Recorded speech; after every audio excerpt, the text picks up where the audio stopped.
बच्चे ने दी माँ बाप को एक सीख।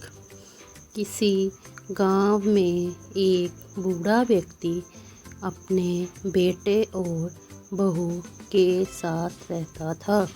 परिवार सुखी संपन्न था। किसी किसी तरह की कोई परेशानी नहीं थी। बूढ़ा बाप जो किसी समय अच्छा खासा नौजवान था, आज बुढ़ापे से हार गया था। चलते समय लड़खड़ाता था। लाठी की ज़रूरत पड़ने लगी। चेहरा झुर्रियों से भर चुका था।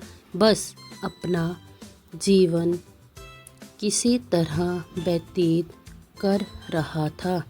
घर में एक चीज़ अच्छी थी कि शाम को खाना खाते समय पूरा परिवार एक साथ टेबल पर बैठकर खाना खाता था। एक दिन ऐसे ही शाम को जब सारे लोग खाना खाने बैठे, बेटा ऑफिस से आया था। भूख ज़्यादा थी सो जल्दी से खाना खाने बैठ गया और साथ में बहू और उसका एक बेटा भी खाने लगे। बूढ़े हाथ जैसे ही थाली उठाने को खाली हाथ से चिटक गई। थोड़ी दाल टेबल पे गिर गई। बहू बेटे ने घृणा दृष्टि से और देखा और फिर से अपना खाना खाने में लग गए।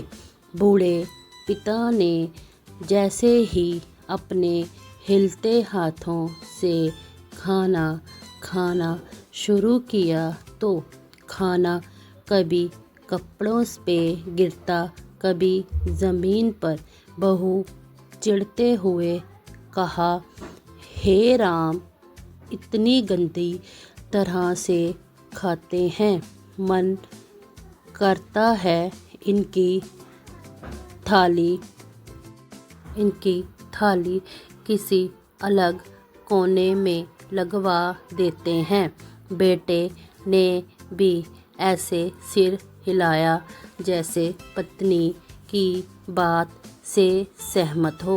उनका बेटा जे सब मासूमियत से देख रहा था।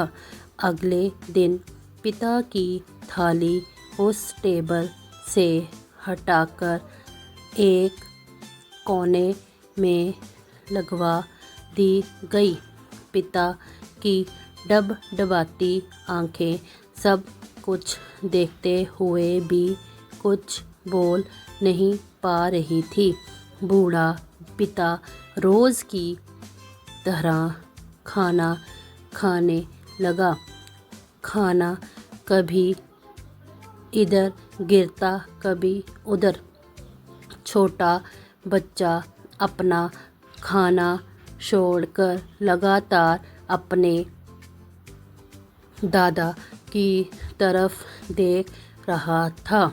माँ ने पूछा, क्या हुआ बेटे, तुम दादाजी की तरफ क्या देख रहे हो और खाना क्यों नहीं खा रहे?